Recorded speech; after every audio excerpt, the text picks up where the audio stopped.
성경 말씀을 봉독하겠습니다. 우리에게 주시는 하나님의 말씀은 예레미야 48장 26절로 35절까지의 말씀입니다. 모압으로 취하게 할지어다. 이는 그가 여호와에 대하여 교만함이라. 그가 그 토한 것에서 뒹굴므로 조롱거리가 되리로다. 내가 이스라엘을 조롱하지 아니하였느냐? 그가 도둑 가운데에서 발견되었느냐? 내가 그를 말할 때마다 내 머리를 흔드는도다. 모압 주민들아, 너희는 서금을 떠나 바위 사이에 살지어다. 출입문 어기 가장자리에 깃들이는 비둘기 같이 할지어다. 우리가 모압의 교만을 들었나니 심한 교만 곧 그의 자고와 오만과 자랑과 그 마음의 거만이로다. 여호와의 말씀이니라. 내가 그의 노여워함의 허탄함을 아노니 그가 자랑하여도 아무것도 성취하지 못하였도다. 그러므로 내가 모압을 위하여 울며 온 모압을 위하여 부르짖으리니 무리가 기레레스 사람을 위하여 신음하리로다. 신마의 포도나무여, 너의 가지가 바다를 넘어 야셀 바다까지 뻗었더니 너의 여름 과일과 포도 수확을 탈취하는 자가 나타났으니 내가 너를 위하여 울기를 야셀이 우는 것보다 더하리로다. 기쁨과 환희가 옥토와 모압 땅에서 빼앗겼도다. 내가 포도주 틀에 포도주가 끊어지게 하리니 외치며 밟는 자가 없을 것이라. 그 외침은 즐거운 외침이 되지 못하리로다. 헤스본에서 엘르알레를 지나 야하스까지와 소알에서 호로나임을 지나 에글랏 셀리시아에 이르는 지역에 사는 사람들이 소리를 내어 부르짖음은 니므림의 물도 황폐하였음이로다. 여호와의 말씀이라. 모압 산당에서 제사하며 그 신들에게 분향하는 자를 내가 끊어버리리라. 아멘. 여러분, 혹시 숙주나물 좋아하시나요? 책을 보다가 이 숙주나물 이름의 유래에 대해서 쓴 부분을 보게 되었습니다. 옛날 이조 시대에 수양대군이 어린 조카 단종을 죽이고 대신 왕위에 오를 때였습니다. 이때 수양대군의 왕위 찬탈을 성산문 이하 여러 집현전 학사들이 죽음으로써 항거하였지만 그들과 함께 동문수학한 신숙주만은 변절을 하였다고 합니다. 그래서 그때부터 여름에 하루만 지나면 쉬어 못 먹게 되는 이 녹두나물을 숙주나물이라고 부르게 되었다고 하는데요. 이 글을 읽으면서 우리의 신앙이 숙주나물 같은 신앙은 아닌지 돌아볼 필요가 있을 것 같았습니다. 상황이 어떠하건 하나님을 향한 우리의 마음이 한결같아야 합니다. 하나님을 믿음이 쉽사리 변해서는 안 됩니다. 그런데 한결같지 못하고 변한다면 문제가 생김을 우리는 기억해야 합니다. 예레미야는 오늘 본문을 통해 하나님께 교만하고 이스라엘을 조롱한 이 모압의 결과가 어떻게 될지를 설명합니다. 본문 33절과 34절입니다. 기쁨과 환희가 옥토와 모압 땅에서 빼앗겼도다. 내가 포도주 틀에 포도주가 끊어지게 하리니 외치며 밟는 자가 없을 것이라. 그 외침은 즐거운 외침이 되지 못하리로다.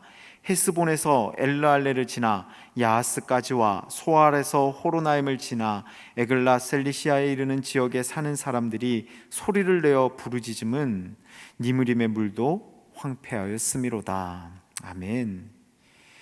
모압은 이제 파괴되고 황폐하게 변할 것이고 즐거운 소리가 사라지고 정막만이 남을 것입니다.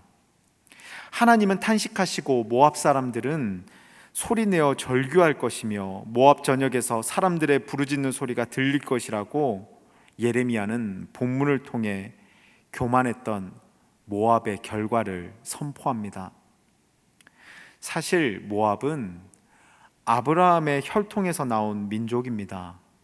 하나님과 관계 맺고 하나님의 징벌이 아닌 보호를 받을 수도 있는 그들의 시작이었습니다. 그런데 그들은 변절했습니다. 풍요롭고 평안함 안에서 그들은 변해갔습니다. 그래서 교만해졌습니다. 그런데 오늘 본문은 교만한 자를 기뻐하지 않으시는 하나님께서 교만한 자를 어떻게 하실지를 상세히 기록합니다. 첫 시작이 어떠한지는 중요하지 않습니다. 결과에 도달할 때까지 하나님 앞에서의 첫 모습을 잘 견지하느냐가 중요한 것임을 오늘 본문을 통해 우리는 깊이 묵상해 볼 필요가 있습니다. 사무엘상 15장 11절입니다. 내가 사울을 왕으로 세운 것을 후회하노니 그가 돌이켜서 나를 따르지 아니하며 내 명령을 행하지 아니하였음이니라 하신지라. 이스라엘의 초대 왕인 사울은 하나님과 백성이 기뻐했던 왕이었습니다. 첫 시작은 정말 좋았습니다. 그렇지만 그는 갈수록 변해 갑니다. 하나님의 뜻이 아닌 자기 뜻을 내세웁니다. 하나님을 찬양하기보다 자신을 드높이길 기뻐합니다. 그 결과가 무엇입니까? 성경은 하나님의 영이 그를 떠났다고 설명합니다. 그리고 그는 결국 칼에 쓰러져 스스로 목숨을 끊었다고 기록합니다. 한결같지 않음이 결국 문제가 되더라라는 것입니다. 한 철학자가 이런 말을 했습니다. 못난 사람일수록 일이 잘 되면 자만심으로 부풀어 오르고 역경에 처하면 무기력하게 자멸한다. 서두에서 언급한 숙주나물의 유래를 생각해 봅니다.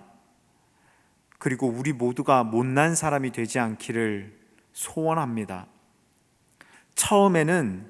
예전에는 열심히 신앙생활 했었다는 고백을 들을 때가 있습니다. 그럴 때마다 속으로 질문합니다. 그래서 지금은 어떠신가요? 예전에는 이랬는데 그래서 과연 지금은 어떠신가요? 사랑하는 성도 여러분, 우리를 변하게 만드는 많은 유혹거리들 가운데서도 하나님을 향한 사랑과 믿음이 변하지 않는 저와 여러분 되시기를 주님의 이름으로 축원합니다. 그리하여 모압과 같은 결과가 아닌 한결같음을 통해 누리게 될 하나님의 은혜가 저와 여러분의 삶 가운데 충만하시기를 주님의 이름으로 축원합니다. 이 시간 주신 말씀을 붙들고 함께 합심하여 기도하며 나아가길 원합니다. 세상은 우리로 하여금 쉽게 변하게 만들 수 있는 많은 것들이 준비되어 있는 곳입니다. 그러나 우리들 쉽게 변하지 않겠다고 다짐하며 기도했으면 좋겠습니다.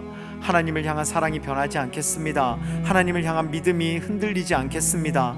오늘도 주님과 동행하여 흔들림 없이 한결같은 참된 그리스도인으로서의 삶을 살아갈 수 있도록 인도하여 달라고 이 시간 함께 간절히 간구하며 합심하며 기도하며 나아가겠습니다. 기도하겠습니다. 사랑과 은혜가 충만하신 하나님 아버지 은혜에 감사를 드립니다. 하나님, 오늘 본문의 말씀을 통하여서 변해져만 갔던 모압이, 교만해져만 갔던 모압이 어떤 결과를 누리게 되었는지 다시 한번 말씀을 통해서 보게 되었습니다. 우리의 모습이 모압과 같은 모습이 되어지지 않기를 소원합니다. 하나님을 사랑하는 마음이, 하나님을 향한 믿음이 흔들리지 않게 하여 주시옵소서. 변하지 않게 하여 주시옵소서. 변해져 가지 않게 하여 주시옵소서. 하나님 앞에서 교만해지지 않게 하여 주시옵소서. 한결같은 믿음과 신앙으로 하나님의 기쁨이 되어질 뿐만이 아니라 하나님을 통해 승리를 경험하는 우리 모두의 삶이 될 수 있도록 인도하여 주시옵소서. 오늘 하루의 삶을 주님께 의탁하며 기도하며 나아갑니다. 우리를 흔들고 우리를 유혹하는 많은 것들 가운데서도 우리를 보호하여 주시옵소서. 우리를 지켜주시옵소서. 하나님과 동행하는 것이 참된 기쁨이 되게 하여 주시옵소서. 행복이 가득한 축복된 한 날이 될 수 있도록 인도하여 주시옵소서. 다른 것을 바라고 다른 것을 의지하는 것이 아니라 주님만을 바라고 주님만을 의지하며 기도하며 간구하며 나아가오니 주님, 이 시간 우리들의 기도 가운데 들어 응답하여 주시사 변치 않음으로 승리를 경험하는 축복된 한 날 우리들의 삶이 될 수 있도록 인도하여 주시옵소서. 이제는 우리 주 예수 그리스도의 은혜와 하나님 아버지의 극진하신 사랑하심과 성령님의 감화, 감동, 내주, 교통하심이 세상에서의 삶 가운데 쉽게 하나님을 부인하고 변해가는 삶이 아니라 어떠한 상황과 환경 가운데서도 하나님을 사랑하고 흔들림 없는 믿음을 견지하며 붙들고 나아가 승리를 경험하기를 다짐하는 사랑하는 우리 모든 성도님들의 머리머리 위에와, 그리고 이들의 사업과 가정과 직장과 꿈과 비전과 건강과 그 모든 것들 위에 이제로부터 영원토록 함께 하시기를 간절히 축원하옵나이다. 아멘.